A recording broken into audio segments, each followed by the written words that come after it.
Lesson 2. A definite chief aim. -3. The best rose bush, after all, is not that which has the fewest thorns, but that which bears the finest roses. Henry Van Dyke. -4.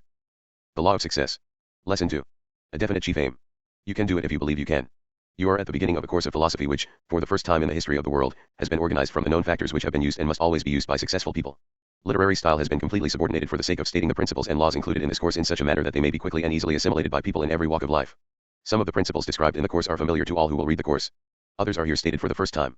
It should be kept in mind, from the first lesson to the last, that the value of the philosophy lies entirely in the thought stimuli it will produce in the mind of the student, and not merely in the lessons themselves. Stated in another way, this course is intended as a mind stimulant that will cause the student to organize. -5. And direct to a definite end the forces of his or her mind, thus harnessing the stupendous power which most people waste in spasmodic, purposeless thought. Singleness of purpose is essential for success, no matter what may be one's idea of the definition of success. Yet singleness of purpose is a quality which may, and generally does, call for thought on many allied subjects. This author traveled a long distance to watch Jack Dempsey train for an oncoming battle.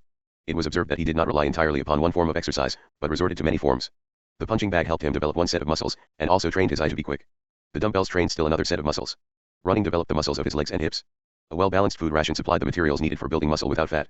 Proper sleep, relaxation, and rest habits provided still other qualities which he must have in order to win.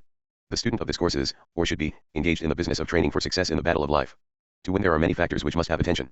A well-organized, alert and energetic mind is produced by various and sundry stimuli, all of which are plainly described in these lessons. It should be remembered, however, that the mind requires, for its development, a variety of exercise, just as the physical body, to be properly developed, calls for many forms of systematic exercise.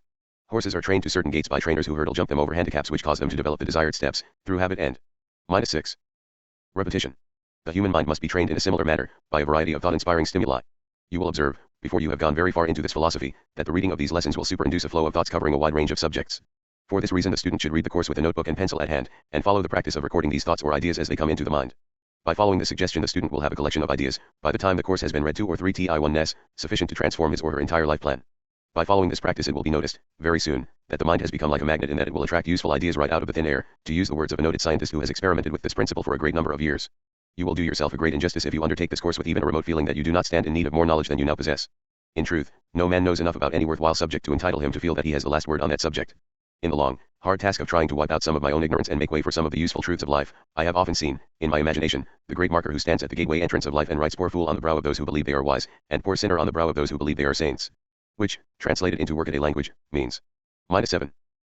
That none of us know very much, and by the very nature of our being can never know as much as we need to know in order to live sanely and enjoy life while we live. Humility is a forerunner of success. Until we become humble in our own hearts we are not apt to profit greatly by the experiences and thoughts of others. Sounds like a preachment on morality. Well, what if it does? Even preachments, as dry and lacking one and interest as they generally are, may be beneficial if they serve to reflect the shadow of our real selves so we may get an approximate idea of our smallness and superficiality. Success in life is largely predicated upon our knowing men. The best place to study the man-animal is in your own mind, by taking as accurate an inventory as possible of yourself. When you know yourself thoroughly, if you ever do, you will also know much about others. To know others, not as they seem to be, but as they really are, study them through, I, the posture of the body, and the way they walk. 2. The tone of the voice, its quality, pitch, volume. 3. The eyes, whether shifty or direct. 4. The use of words, their trend, nature, and quality. Through these open windows you may literally walk right into man. A man's soul and take a look at the real going and study them. When angry step further, if you would know men. -8. When in love. When money is involved. When eating, alone, and unobserved, as they believe. When writing. When in trouble. When joyful and triumphant. When downcast and defeated. When facing catastrophe of a hazardous nature. When trying to make a good impression on others. When informed of another's misfortune. When informed of another's good fortune. When losing in any sort of a game of sport. When winning at sport. When alone, in a meditative mood. Before you can know any man, as he really is, you must observe him in all the foregoing moods, and perhaps more, which is practically the equivalent of saying that you have no right to judge others at sight. Appearances count, there can be no doubt of that, but appearances are often deceiving.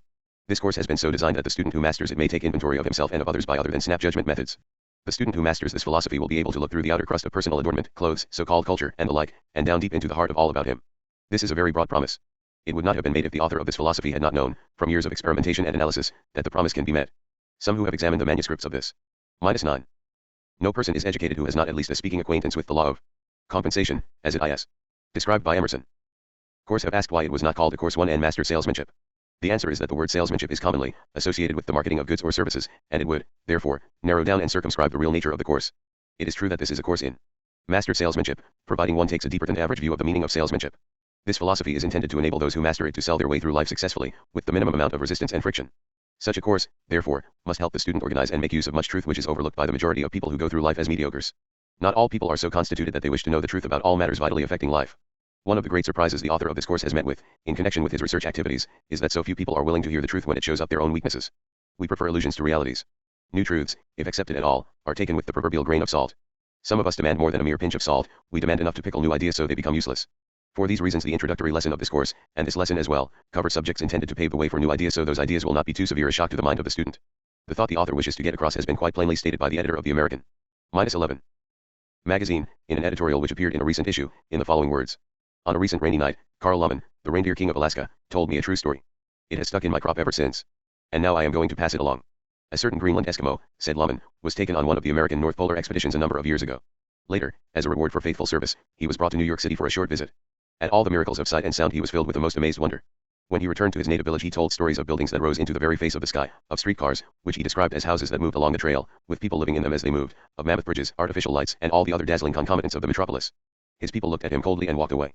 And forthwith throughout the whole village he was dubbed Sag Look, meaning the liar, and this name he carried in shame to his grave.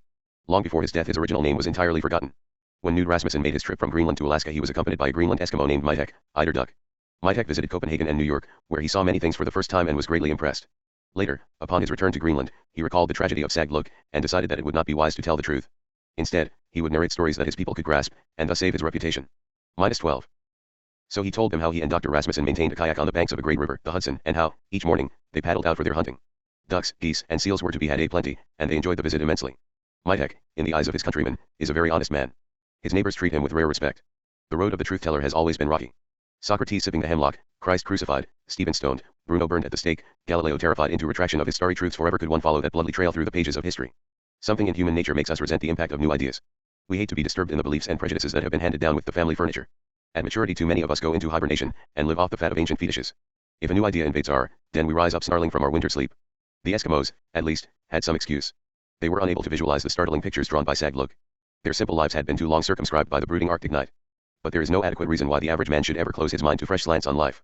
He does, just the same. Nothing is more tragic or more common than mental inertia. For every 10 men who are physically lazy there are 10,000 with stagnant minds. And stagnant minds are the breeding places of fear.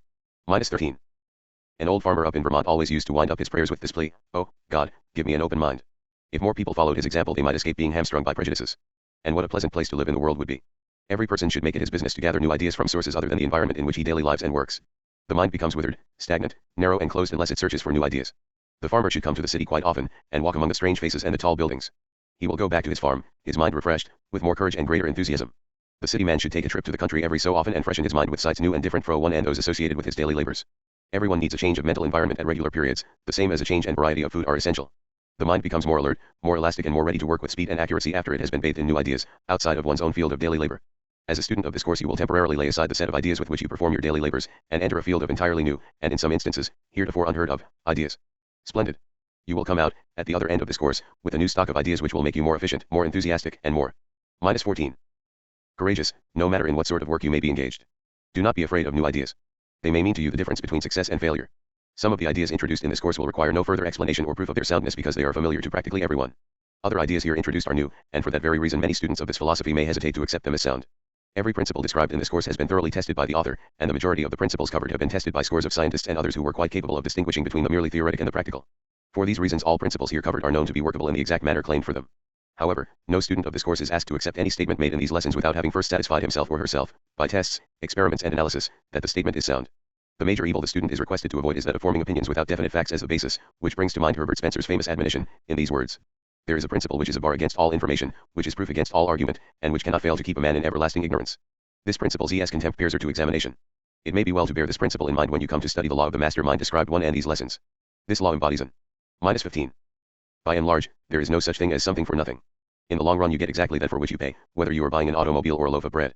-16. Entirely new principle of mind operation, and, for this reason alone, it will be difficult for many students to accept it as sound until after they have experimented with it. When the fact is considered, however, that the law of the master mind is believed to be the real basis of most of the achievements of those who are considered geniuses, this law takes on an aspect which calls for more than snap judgment opinions. It is believed by many scientific men whose opinions on the subject have been given the author of this philosophy, that the law of the master mind is the basis of practically all of the more important achievements resulting from group or cooperative effort. The late Dr. Alexander Graham Bell said he believed the law of the master mind, as it has been described in this philosophy, was not only sound, but that all the higher institutions of learning would soon be teaching that law as a part of their courses in psychology. Charles P. Steinmetz said he had experimented with the law and had arrived at the same conclusion as that stated in these lessons, long before he talked to the author of the Law of Success philosophy about the subject. Luther Burbank and John Burroughs made similar statements. 1. Edison was never interrogated on the subject, but other statements of his indicate that he would endorse the law as being a possibility, if not in fact a reality. Dr. Elmer Gates endorsed the law, in a conversation with this author more than 15 years ago. Dr. Gates is a scientist of the highest order, ranking along with Steinmetz, Edison, and Bell. -17. The author of this philosophy has talked to scores of intelligent businessmen who, while they were not scientists, admitted they believed in the soundness of the law of the mastermind. It is hardly excusable, therefore, for men of less ability to judge such matters, to form opinions as to this law, without serious, systematic investigation. Let me lay before you a brief outline of what this lesson is and what it is intended to do for you. Having prepared myself for the practice of law, I will offer this introduction as a statement of my case. The evidence with which to back up my case will be presented in the 16 lessons of which the course is composed. The facts out of which this course has been prepared have been gathered through more than 25 years of business and professional experience, and my only explanation of the rather free use of the personal pronoun throughout the course ones that I am writing from first-hand experience. Before this reading course on the law of success was published, the manuscripts were submitted to two prominent universities with the request that they be read by competent professors with the object of eliminating or correcting any statements that appeared to be unsound, from an economic viewpoint. This request was complied with and the manuscripts were carefully examined, with the result that not a single change was made with the exception of one or two slight changes in wording. One of the professors who examined the Manu. 18. Scripps expressed himself, in part, as follows: "It is a tragedy that every boy and girl who enters high school is not efficiently drilled on the 15 major parts of your reading course on the law of success. It is regrettable that the great university with which I am connected, and every other university, does not include your course as a part of its curriculum. Inasmuch as this reading course is intended as a map or blueprint that will guide you in the attainment of that coveted goal called success, may it not be well here to define success? Success is the development of the power with which to get whatever one wants in life without interfering with the rights of others. I would lay particular stress upon the word power because it is inseparably related to success. We are living in a world and during an age of intense competition, and the law of the survival of the fittest is everywhere in evidence. Because of these facts, all who would enjoy enduring success must go about its attainment through the use of power. And what is power? Power is organized energy or effort. This course is properly called the law of success for the reason that it teaches how one may organize facts and knowledge and the faculties of one's mind into a unit of power. This course brings you a definite promise, namely, that through its mastery and application you can get whatever you want, with but two qualifying words within reason. This qualification takes into consideration your education, your wisdom, or your lack of it, your physical endurance, your temperament, and all of it. -19. Other qualities mentioned in the 16 lessons of this course as being the factors most essential in the attainment of success. Without a single exception, those who have attained unusual success have done so, either consciously or unconsciously, through the aid of all or a portion of the 15 major factors of which this course is compiled. If you doubt this statement, then master these 16 lessons so you can go about the analysis with reasonable accuracy and analyze such men as Carnegie, Rockefeller, Hill, Harriman, Ford, and others of this type who have accumulated great fortunes of material wealth, and you will see that they understood and applied the principle of organized effort which runs, like a golden cord of indisputable evidence, throughout this course. Nearly 20 years ago I interviewed Mr. Carnegie for the purpose of writing a story about him. During the interview I asked him to what he attributed his success. With a merry little twinkle in his eyes he said, "Young man, before I answer your question, will you please define your term success?" After waiting until he saw that I was somewhat embarrassed by his request, he continued, "By success you have reference to my money, have you not?" I assured him that money was the term by which most people measured success, and he then said, "Oh, well, if you wish to know how I got my money, if that is what you call success, I will answer your question by saying that we have a mastermind here in our business, and that mind is made up of more than a score of men who constitute my personal staff of -20 superintendents and managers and accountants and chemists and other necessary types. No one person in this group is the mastermind of which I speak, but the sum total of the minds in the group, coordinated, organized and directed to a definite end in a spirit of harmonious cooperation, is the power that got my money for me. No two minds in the group are exactly alike, but each man in the group does the thing that he is supposed to do, and he does it better than any other person in the world could do it. Then and there the seed out of which this course has been developed was sown in my mind, but that seed did not take root or germinate until later. This interview marked the beginning of years of research which led, finally, to the discovery of the principle of psychology described in the introductory lesson as the mastermind. I heard all that Mr. Carnegie said, but it took the knowledge gained from many years of subsequent contact with the business world to enable me to assimilate that which he said and clearly grasp and understand the principle back of it, which was nothing more nor less than the principle of organized effort upon which this course on the law of success is founded. Carnegie's group of men constituted a mastermind, and that mind was so well organized, so well coordinated, so powerful, that it could have accumulated millions of dollars for Mr. Carnegie in practically any sort of endeavor of a commercial or industrial nature. The steel business in which that mind was engaged was but an incident in connection with the accumulation of the Carnegie wealth. The same wealth could have been accumulated had the -21. If you can run a losing race without blaming your loss on someone else, you have bright prospects of success further down the road in life. -22. Mastermind been directed in the coal business or the banking business or the grocery business, for the reason that back of the mind was power, that sort of power which you may have when you shall have organized the faculties of your own mind and allied yourself with other well-organized minds for the attainment of a definite chief aim in life. A careful checkup with several of Mr. Carnegie's former business associates, which was made after this course was begun, proves conclusively not only that there is such a law as that which has been called the mastermind, but that this law was the chief source of Mr. Carnegie's success. Perhaps no man was ever associated with Mr. Carnegie who knew him better than did Mr. C.M. Schwab. In the following words Mr. Schwab has very accurately described that subtle so one thing in Mr. Carnegie's personality which enabled him to rise to such stupendous heights. "I never knew a man with so much imagination, lively intelligence, and instinctive comprehension. You sensed that he probed your thoughts and took stock of everything that you had ever done or might do. He seemed to catch at your next word before it was spoken. The play of his mind was dazzling, and his habit of close observation gave him a store of knowledge about innumerable matters. But his outstanding quality, from so rich an endowment, was the power of inspiring other men. Confidence radiated from him. You might be doubtful about something and discuss the matter with Mr. Carnegie. In a flash he would make you see that it was right and then absolutely believe it, or he might settle -23 your doubts by pointing out its weakness. This quality of attracting others, then spurring them on, arose from his own strength. The results of his leadership were remarkable. Never before in history of industry, I imagine, was there a man who, without understanding his business in its working details, making no pretense of technical knowledge concerning steel or engineering, was yet able to build up such an enterprise. Mr. Carnegie's ability to inspire men rested on something deeper than any faculty of judgment. In the last sentence, Mr. Schwab has conveyed a thought which corroborates the theory of the mastermind to which the author of this course has attributed the chief source of Mr. Carnegie's power. Mr. Schwab has also confirmed the statement that Mr. Carnegie could have succeeded as well in any other business as he did in the steel business.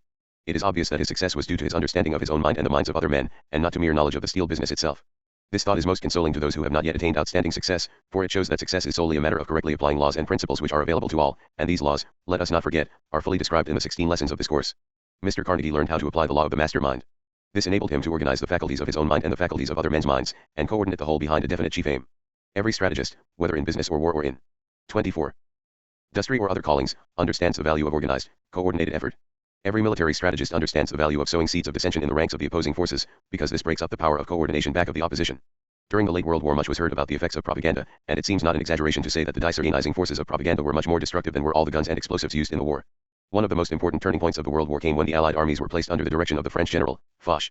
There are well-informed military men who claim that this was the move which spelled doom for the opposing armies.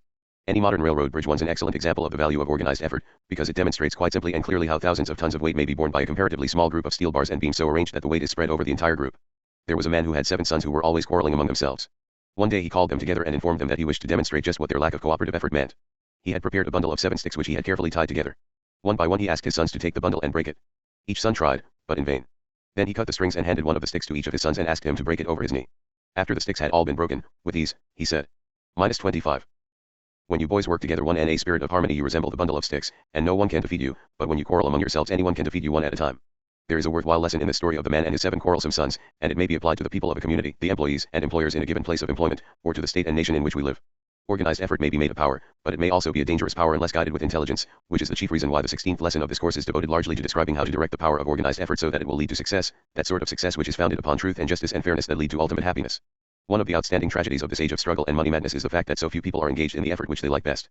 One of the objects of this course is to help each student find his or her particular niche in the world's work, where both material prosperity and happiness in abundance may be found. For this purpose a character analysis chart accompanies the 16th lesson. This chart is designed to help the student take inventory of himself and find out what latent ability and hidden forces lie sleeping within him. This entire course is intended as a stimulus with which to enable you to see yourself and your hidden forces as they are, and to awaken in you the ambition and the vision and the determination to cause you to go forth and claim that which is rightfully yours. -26. Less than 30 years ago a man was working in the same shop with Henry Ford, doing practically the same sort of work that he was doing. It has been said that this man was really a more competent workman, in that particular sort of work, than Ford. Today this man is still engaged in the same sort of work, at wages of less than $100 a week, while Mr. Ford is the world's richest man. What outstanding difference is there between these two men which has so widely separated them in terms of material wealth? Just this Ford understood and applied the principle of organized effort while the other man did not. In the little city of Shelby, Ohio, as these lines are being written, for the first time in the history of the world this principle of organized effort is being applied for the purpose of bringing about a closer alliance between the churches and the business houses of a community. The clergymen and businessmen have formed an alliance, with the result that practically every church in the city is squarely back of every businessman, and every businessman is squarely back of every church. The effect has been the strengthening of the churches and the business houses to such an extent that it has been said that it would be practically impossible for any individual member of either class to fail in his calling. The others who belong to the alliance will permit no such failures. Here is an example of what may happen when groups of men form an alliance for the purpose of placing the combined power of the group back of each individual unit. The alliance has brought both material. -27. A good encyclopedia contains most of the known facts of the world, but they are as useless as sand dunes until organized and expressed in terms of action. -28. And moral advantages to the city of Shelby such as are enjoyed by but few other cities of its size in America. The plan has worked so effectively and so satisfactorily that a movement is now underway to extend it into other cities throughout America. That you may gain a still more concrete vision of just how this principle of organized effort can be made powerful, stop for a moment and allow your imagination to draw a picture of what would likely be the result if every church and every newspaper and every Rotary Club and every Kiwanis Club and every advertising club and every women's club and every other civic organization of a similar nature, in your city, or in any other city in the United States, should form an alliance for the purpose of pooling their power and using it for the benefit of all members of these organizations. The results which might easily be attained by such an alliance stagger the imagination. There are 3 outstanding powers in the world of organized effort. They are the churches, the schools, and the newspapers. Think what might easily happen if these 3 great powers and molders of public opinion should ally themselves together for the purpose of bringing about any needed change in human conduct. They could, in a single generation, so modify the present standard of business ethics, for example, that it would practically be business suicide for anyone to try to transact business under any standard except that of the Golden Rule. Such an alliance could be made to produce sufficient influence to change, in a single generation, the business, social and moral tendencies of the entire civilized world. -29. Such an alliance would have sufficient power to force upon the minds of the oncoming generations any ideals desired. Power is organized effort, as has already been stated. Success is based upon power. That you may have a clear conception of what is meant by the term organized effort, I have made use of the foregoing illustrations, and for the sake of further emphasis I am going to repeat the statement that the accumulation of great wealth and the attainment of any high station in life such as constitute what we ordinarily call success, are based upon the vision to comprehend and the ability to assimilate and apply the major principles of the 16 lessons of this course. This course is in complete harmony with the principles of economics and the principles of applied psychology. You will observe that those lessons, which depend, for their practical application, upon knowledge of psychology, have been supplemented with sufficient explanation of the psychological principles involved to render the lessons easily understood. Before the manuscripts for this course went to the publisher, they were submitted to some of the foremost bankers and businessmen of America, that they might be examined, analyzed, and criticized by the most practical type of mind. One of the best-known bankers in New York City returned the manuscripts with the following comment. I hold a master's degree from Yale, but I would willingly exchange all that this degree has brought me in return for what your course on the law of success would have brought me had I been afforded the privy. 30. Leg of making it a part of my training while I was studying at Yale. My wife and daughter have also read the manuscripts, and my wife has named your course the Master Keyboard of Life because she believes that all who understand how to apply it may play a perfect symphony in their respective callings, just as a pianist may play any tune when once the keyboard of the piano and the fundamentals of music have been mastered. No two people on earth are exactly alike, and for this reason no two people would be expected to attain from this course the same viewpoint. Each student should read the course, understand it, and then appropriate from its contents whatever he or she needs to develop a well-rounded personality. Before this appropriation can be properly made, it will be necessary for the student to analyze himself, through the use of the questionnaire that comes with the 16th lesson of the course, for the purpose of finding out what his deficiencies may be. This questionnaire should not be filled out until the student thoroughly masters the contents of the entire course, for he will then be in position to answer the questions with more accuracy and understanding of himself. Through the aid of this questionnaire, an experienced character analyst can take inventory of one's faculties as easily and as accurately as a merchant can inventory the goods on his shelves. This course has been compiled for the purpose of helping the student find out what are his or her natural talents, and for the purpose of helping organize, coordinate, and put into use the knowledge gained from. -31. Experience. For more than 20 years I have been gathering, classifying, and organizing the material that has gone into the course. During the past 14 years I have analyzed more than 16,000 men and women, and all of the vital facts gathered from these analyses have been carefully organized and woven into this course. These analyses brought out many interesting facts which have helped to make this course practical and usable. For example, it was discovered that 95% of all who were analyzed were failures, and but 5% were successes. By the term failure is meant that they had failed to find happiness and the ordinary necessities of life without struggle that was almost unbearable. Perhaps this is about the proportion of successes and failures that might be found if all the people of the world were accurately analyzed. The struggle for a mere existence is terrific among people who have not learned how to organize and direct their natural talents, while the attainment of those necessities, as well as the acquiring of many of the luxuries, is comparatively simple among those who have mastered the principle of organized effort. One of the most startling facts brought to light by those 16,000 analyses was the discovery that the 95% who were classed as failures were in that class because they had no definite chief aim in life, while the 5% constituting the successful ones not on one y had purposes that were definite, but they had, also, definite plans for the attainment of their purposes. Another important fact disclosed by these analyses was that the 95% constituting -32. The failures were engaged in work which they did not like, while the 5% constituting the successful ones were doing that which they liked best. It is doubtful whether a person could be a failure while engaged in work which he liked best. Another vital fact learned from the analyses was that all of the 5% who were succeeding had formed the habit of systematic saving of money, while the 95% who were failures saved nothing. This is worthy of serious thought. One of the chief objects of this course is to aid the student in performing his or her chosen work in such a manner that it will yield the greatest returns in both money and happiness. -33. No position in life can be secure, and no achievement can be permanent unless built upon truth and justice. -34. A definite chief aim. The keynote of this entire lesson may be found in the word definite. It is most appalling to know that 95% of the people of the world are drifting aimlessly through life, without the slightest conception of the work for which they are best fitted, and with no conception whatsoever of even the need of such a thing as a definite objective toward which to strive. There is a psychological as well as an economic reason for the selection of a definite chief aim in life. Let us devote our attention to the psychological side of the question first. It is a well-established principle of psychology that a person's acts are always in harmony with the dominating thoughts of his or her mind. Any definite chief aim that is deliberately fixed in the one mind and held there, with the determination to realize it, finally saturates the entire subconscious one mind until it automatically influences the physical action of the body toward the attainment of that purpose. Your definite chief aim in life should be selected with deliberate care, and after it has been selected it should be written out and placed where you will see it at least once a day, the psychological effect of which is to impress this purpose upon your subconscious mind so strongly that it accepts that purpose as a pattern or blueprint that will eventually dominate your activities in life and lead you, step by step, toward the attainment of the object back of that purpose. -35.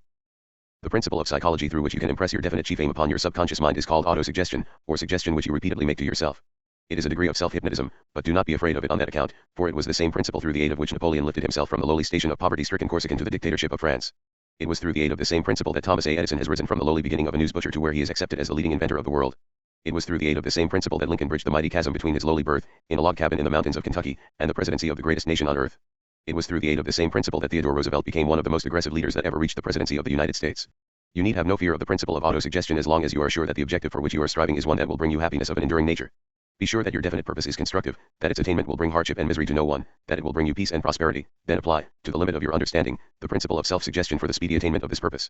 On the street corner, just opposite the room 1 in which I am writing, I see a man who stands there all day long and sells peanuts.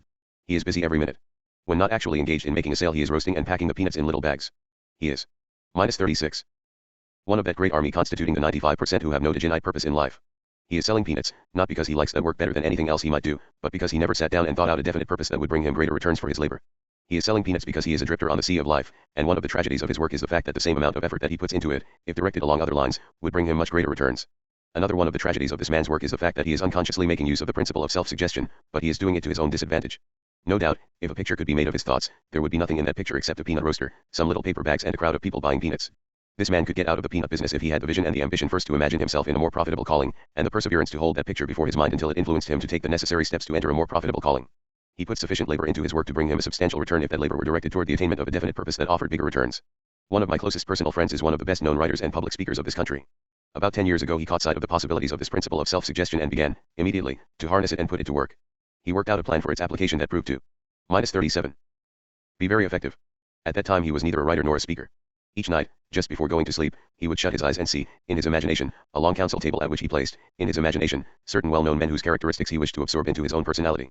At the end of the table he placed Lincoln, and on either side of the table he placed Napoleon Washington, Emerson, and Albert Hubbard. He then proceeded to talk to these imaginary figures that he had seated at his imaginary council table, something after this manner. Mr. Lincoln, I desire to build in my own character those qualities of patience and fairness toward all mankind and the keen sense of humor which were your outstanding characteristics. I need these qualities and I shall not be contented until I have developed them. Mr. Washington, I desire to build in my own character those qualities of patriotism and self-sacrifice and leadership which were your outstanding characteristics. Mr. Emerson, I desire to build in my own character those qualities of vision and the ability to interpret the laws of nature as written in the rocks of prison walls and growing trees and flowing brooks and growing flowers and the faces of little children, which were your outstanding characteristics. Napoleon, I desire to build in my own character those qualities of self-reliance and the strategic ability to master obstacles and profit by mistakes and develop strength out of defeat, which were your outstanding characteristics. -38.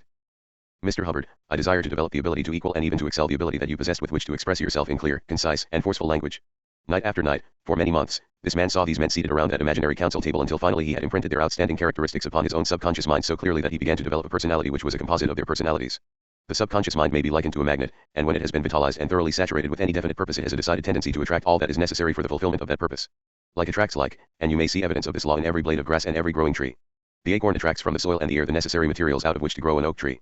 It never grows a tree that is part oak and part poplar. Every grain of wheat that is planted in the soil attracts the materials out of which to grow a stalk of wheat. It never makes a mistake and grows both oats and wheat on the same stalk. And men are subject, also, to the same law of attraction. Go into any cheap boarding house district in any city and there you will find people of the same general trend of mind associated together. On the other hand, go into any prosperous community and there you will find people of the same general tendencies associated together. Men who are successful always seek the company of others who are successful, while men who are on the ragged side of -39. Do not tell the world what you can do. Show it. -40. Life always seek the company of those who are in similar circumstances. Misery loves company. Water seeks its level with no finer certainty than man seeks the company of those who occupy his own general status financially and mentally. A professor of Yale University and an illiterate hobo have nothing in common. They would be miserable if thrown together for any great length of time. Oil and water will mix as readily as will men who have nothing in common. All of which leads up to the statement that you will attract to you people who harmonize with your own philosophy of life, whether you wish it or not. This being true, can you not see the importance of vitalizing your mind with a definite chief aim that will attract to you people who will be of help to you and not a hindrance? Suppose your definite chief aim is far above your present station in life. What of it? It is your privilege, nay, your duty, to aim high in life. You owe it to yourself and to the community in which you live to set a high standard for yourself. There is much evidence to justify the belief that nothing within reason is beyond the possibility of attainment by the man whose definite chief aim has been well developed. Some years ago Louis Victor Eating was given a life sentence in the Arizona penitentiary. At the time of his imprisonment he was an all-around bad man, according to his own admissions. In addition to this it was believed that he would die of tuberculosis within a year. Eating had reason to feel discouraged, if anyone ever had. Public feeling against him was intense and -41. He did not have a single friend in the world who came forth and offered him encouragement or help. Then something happened in his own mind that gave him back his health, put the dreaded white plague to rout and finally unlocked the prison gates and gave him his freedom. What was that something? Just this, he made up his mind to whip the white plague and regain his health. That was a very definite chief aim. In less than a year from the time the decision was made he had won. Then he extended that definite chief aim by making up his mind to gain his freedom. Soon the prison walls melted from around him. No undesirable environment is strong enough to hold the man or woman who understands how to apply the principle of autosuggestion in the creation of a definite chief aim. Such a person can throw off the shackles of poverty, destroy the most deadly disease germs, rise from a lowly station in life to power and plenty. All great leaders base their leadership upon a definite chief aim. Followers are willing followers when they know that their leader is a person with a definite chief aim who has the courage to back up that purpose with action. Even a balky horse knows when a driver with a definite chief aim takes hold of the reins, and yields to that driver. When a man with a definite chief aim starts through a crowd everybody stands aside and makes a way for him, but let a man hesitate and show by his actions that he is not sure which way he wants to go and the crowd will step all over his toes and refuse to budge an inch out of his way. -42. Nowhere is the lack of a definite chief aim more noticeable or more detrimental than it is in the relationship between parent and child. Children sense very quickly the wavering attitude of their parents and take advantage of that attitude quite freely. It is the same all through life. Men with a definite chief aim command respect and attention at all times. So much for the psychological viewpoint of a definite purpose. Let us now turn to the economic side of the question. If a steamship lost its rudder in mid-ocean and began circling around, it would soon exhaust its fuel supply without reaching shore, despite the fact that it would use up enough energy to carry it to shore and back several times.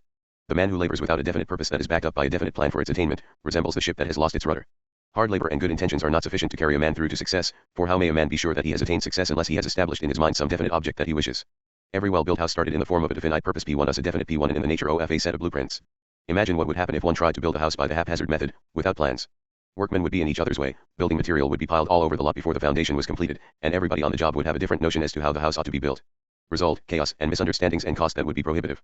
Yet had you ever stopped to think that most -43 people finish school, take up employment or enter a trade or profession without the slightest conception of anything that even remotely resembles a definite purpose or a definite plan? In view of the fact that science has provided reasonably accurate ways and means of analyzing character and determining the life work for which people are best fitted, does it not seem a modern tragedy that 95% of the adult population of the world is made up of men and women who are failures because they have not found their proper niches in the world's work? If success depends upon power, and if power is organized effort, and if the first step in the direction of organization is a definite purpose, then one may easily see why such a purpose is essential. Until a man selects a definite purpose in life, he dissipates his energies and spreads his thoughts over so many subjects and in so many different directions that they lead not to power, but to indecision and weakness. With the aid of a small reading glass you can teach yourself a great lesson on the value of organized effort. Through the use of such a glass you can focus the sun rays on a definite spot so strongly that they will bum a hole through a plank. Remove the glass, which represents the definite purpose, and the same rays of sun may shine on that same plank for 1,000,000 years without burning it. 1,000 electric dry batteries, when properly organized and connected together with wires, will produce enough power to run a good-sized piece of machinery for several hours, but take those same cells singly, disconnected, and not one of them would exert -44 enough energy to turn the machinery over once. The faculties of your mind might properly be likened to those dry cells. When you organize your faculties, according to the plan laid down in the 16 lessons of this reading course on the law of success, and direct them toward the attainment of a definite purpose in life, you then take advantage of the cooperative or accumulative principle out of which power is developed, which is called organized effort. Andrew Carnegie's advice was this: place all your eggs one in one basket and then watch the basket to see that no one kicks it over. By that advice he meant, of course, that we should not dissipate any of our energies by engaging in sidelines. Carnegie was a sound economist and he knew that most men would do well if they so harnessed and directed their energies that some one thing would be done well. When the plan back of this reading course was first born, I remember taking the first manuscript to a professor of the University of Texas, and in a spirit of enthusiasm I suggested to him that I had discovered a principle that would be of aid to me in every public speech I delivered thereafter, because I would be better prepared to organize and marshal my thoughts. He looked at the outline of the 15 points for a few minutes, then turned to me and said, "Yes, your discovery is going to help you make better speeches, but that is not all it will do. It will help you become a more effective writer, for I have noticed in your previous writings a tendency to scatter your thoughts. For instance, if you started to describe a beautiful mountain yonder in the distance you would be apt to sidetrack your description by calling -45. The best compensation for doing things is the ability to do more. -46. Attention to a beautiful bed of wildflowers, or a running brook, or a singing bird, detoring here and there, zigzag fashion, before finally arriving at the proper point from which to view the mountain. In the future you are going to find it much less difficult to describe an object, whether you are speaking or writing, because your 15 points represent the very foundation of organization. A man who had no legs once met a man who was blind. To prove conclusively that the lame man was a man of vision, he proposed to the blind man that they form an alliance that would be of great benefit to both. "You let me climb upon your back," said he to the blind man, "then I will use your legs and you may use my eyes. Between the two of us we will get along more rapidly. Out of allied effort comes greater power." This is a point that is worthy of much repetition, because it forms one of the most important parts of the foundation of this reading course. The great fortunes of the world have been accumulated through the use of this principle of allied effort. That which one man can accomplish single-handed, during an entire lifetime, is but meager at best, no matter how well organized. That man may be, but that which one man may accomplish through the principle of alliance with other men is practically without limitation. That mastermind to which Carnegie referred during my interview with him was made up of more than a score of minds. In that group were men of practically every temperament and inclination. Each man was there to play a certain part and he did nothing else. There was perfect understanding and -47 teamwork between these men. It was Carnegie's business to keep harmony among them. And he did it wonderfully well. If you are familiar with the game of football you know, of course, that the winning team is the one that best coordinates the efforts of its players. Teamwork is the thing that wins. It is the same in the great game of life. In your struggle for success you should keep constantly in mind the necessity of knowing what it is that you want, of knowing precisely what is your definite purpose, and the VA1UEOF the Principe 1EOF organized effort in the attainment of that which constitutes your definite purpose. In a big sort of way nearly everyone has a definite purpose, namely, the desire for money. But this is not a definite purpose within the meaning of the term as it is used in this lesson. Before your purpose could be considered definite, even though that purpose were the accumulation of money, you would have to reach a decision as to the precise method through which you intend to accumulate that money. It would be insufficient for you to say that you would make money by going into some sort of business. You would have to decide just what line of business. You would also have to decide just where you would locate. You would also have to decide the business policies under which you would conduct your business. In answering the question, what is your definite purpose in life, that appears one and the questionnaire, which I have used for the analysis of more than 16,000 people, many answered about as follows. My definite purpose in life is to be of as much -48 service to the world as possible and earn a good living. That answer is about as definite as a frog's conception of the size of the universe is accurate. The object of this lesson is not to inform you as to what your life work should be, for indeed this could be done with accuracy only after you had been completely analyzed, but it is intended as a means of impressing upon your mind a clear conception of the value of a definite purpose of some nature, and of the value of understanding the principle of organized effort as a means of attaining the necessary power with which to materialize your definite purpose. Careful observation of the business philosophy of more than 100 men and women who have attained outstanding success in their respective callings disclosed the fact that each was a person of prompt and definite decision. The habit of working with a definite chief aim will breed in you the habit of prompt decision, and this habit will come to your aid in all that you do. Moreover, the habit of working with a definite chief aim will help you to concentrate all your attention on any given task until you have mastered it. Concentration of effort and the habit of working with a definite chief aim are two of the essential factors in success which are always found together. One leads to the other. The best known successful businessmen were all men of prompt decision who worked always with one main, outstanding purpose as their chief aim. Some notable examples are as follows. Woolworth chose, as his definite chief aim, the -49 belting of America with a chain of 5 and 10 cent stores, and concentrated his mind upon this one task until he made it and it made him. Wrigley concentrated his mind on the production and sale of a 5-cent package of chewing gum and turned this one idea into millions of dollars. Edison concentrated upon the work of harmonizing natural laws and made his efforts uncover more useful inventions than any other man who ever lived. Henry L. Doherty concentrated upon the building and operation of public utility plants and made himself a multimillionaire. Ingersoll concentrated on a dollar watch and girdled the earth with tickers and made this one idea yield him a fortune. Statler concentrated on home-like hotel service and made himself wealthy as well as useful to millions of people who use his service. Edwin C. Barnes concentrated on the sale of Edison dictating machines, and retired, while still a young man, with more money than he needs. Woodrow Wilson concentrated his mind on the White House for 25 years, and became its chief tenant, thanks to his knowledge of the value of sticking to a definite CHIEF aim. Lincoln concentrated his mind on freeing the slaves and became our greatest American president while doing it. Martin W. Littleton heard a speech which filled him with the desire to become a great lawyer, concentrated his mind on that one aim, and is now said to be the most successful lawyer in America, whose fees for a single case seldom fall below $50,000. Minus 50. Rockefeller concentrated on oil and became the richest man of his generation. Ford concentrated on flippers and made himself the richest and most powerful man who ever lived.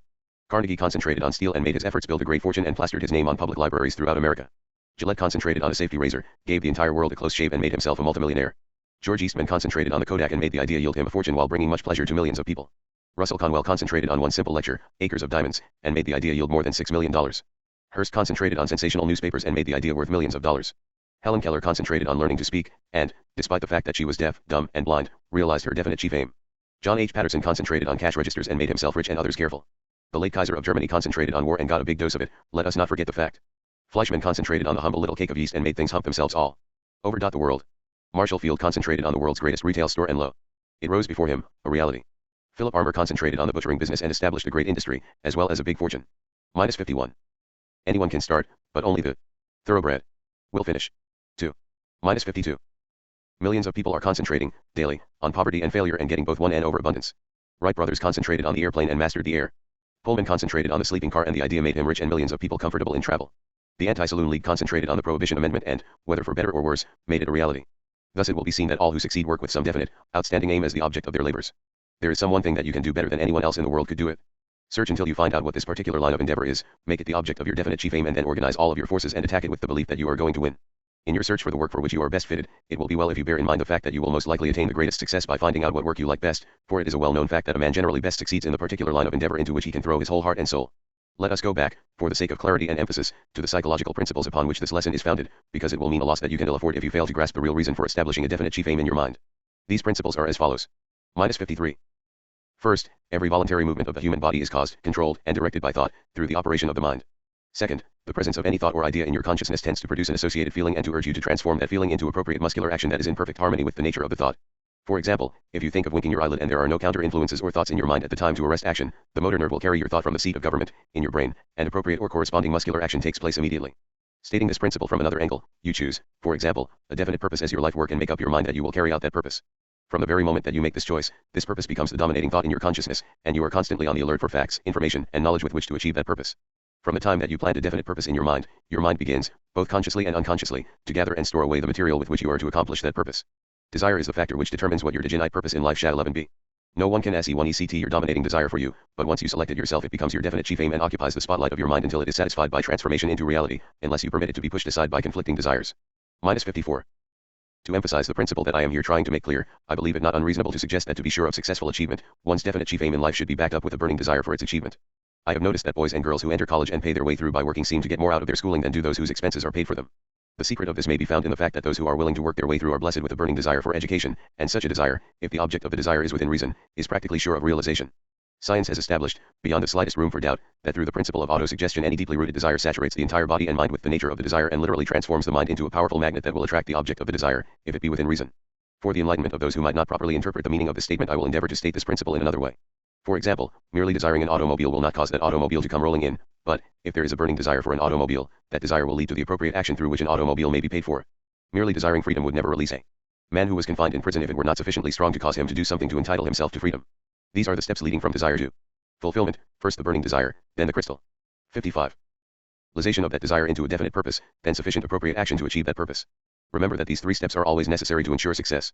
I once knew a very poor girl who had a burning desire for a wealthy husband, and she finally got him, but not without having transformed that desire into the development of a very attractive personality which, in turn, attracted the desired husband.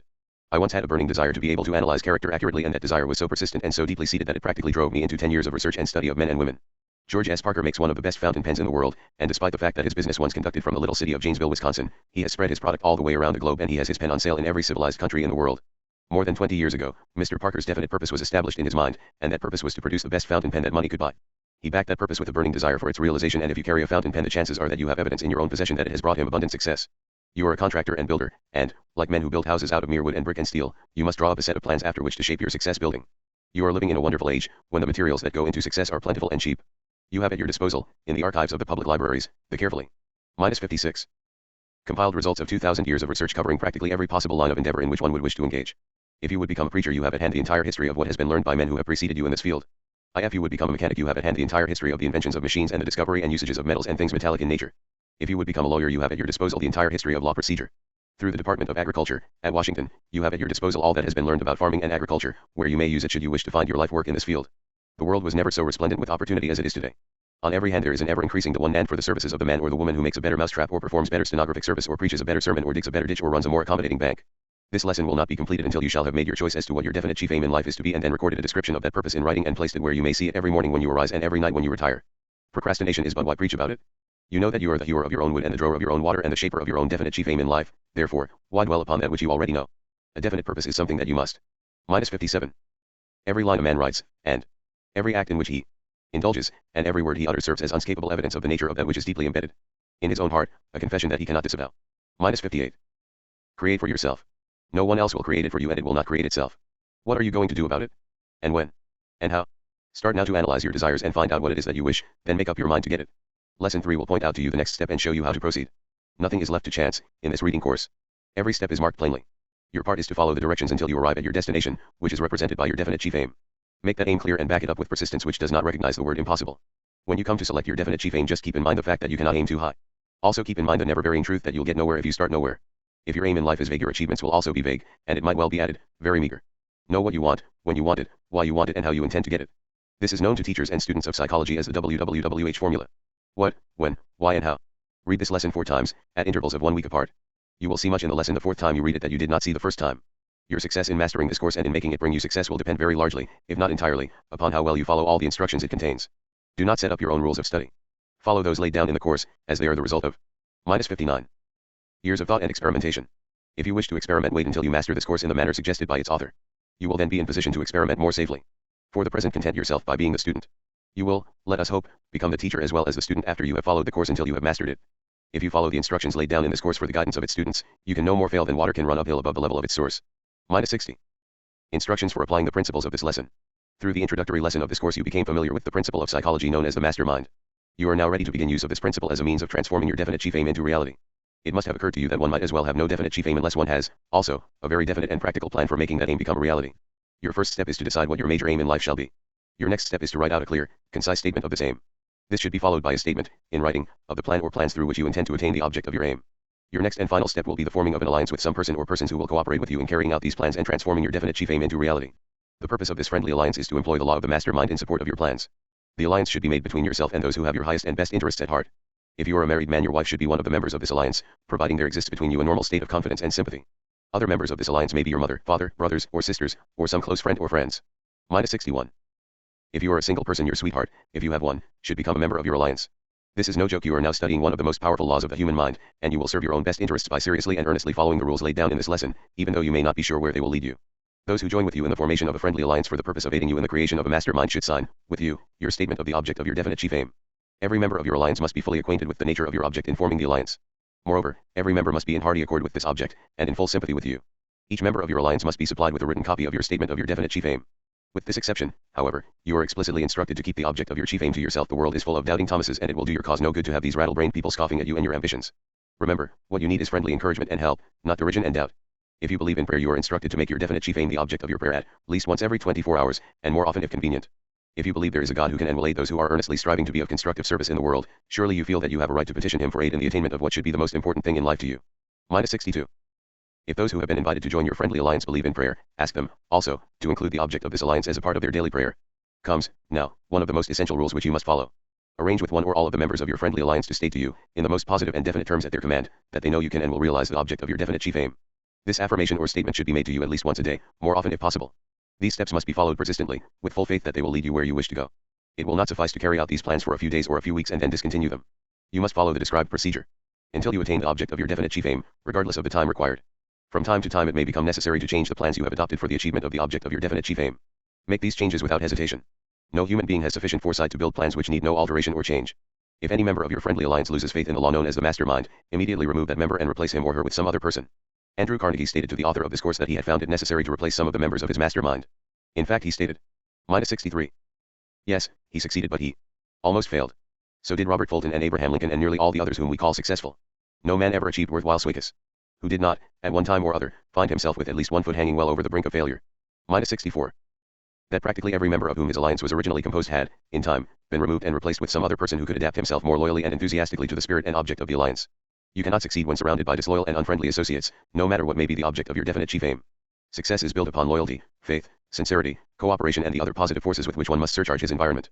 Many of the students of this course will want to form friendly alliances with those with whom they are associated professionally or in business, with the object of achieving success in their business or profession. In such cases the same rules of procedure which have been here described should be followed.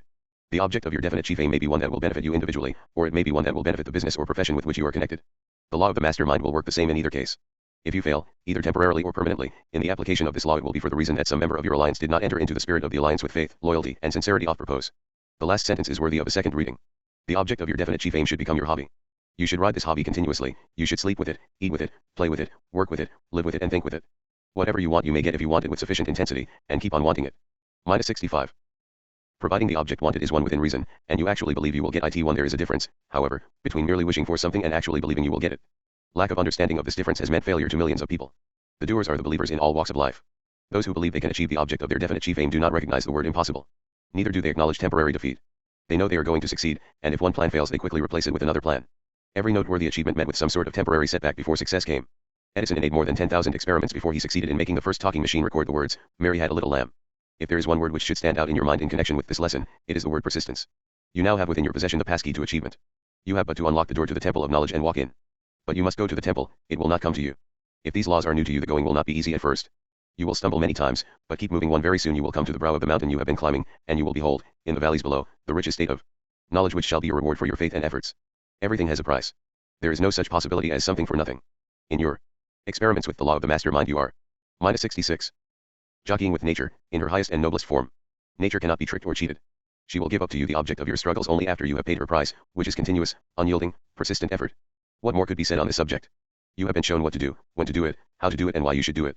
If you will master the next lesson, on self-confidence, you will then have the faith in yourself to enable you to carry out the instructions laid down for your guidance in this lesson. Master of human destinies am I. Fame, love, and fortune on my footsteps wait. Cities and fields I walk, I penetrate deserts and seas remote, and passing by hovel and mart and palace soon or late I knock, unbidden, once at every gate. If sleeping, wake if feasting, rise before I turn away. It is the hour of fate, and they who follow me reach every state mortals desire, and conquer every foe save death, but those who doubt or hesitate, condemned to failure, penury, and woe, seek me in vain and uselessly implore. I answer not, and I return no more. Ingalls. -67. Neglecting to broaden their view has kept some men doing one thing all their lives. This has been a production by the Mental Chemist, for study and education. Copyright 2024.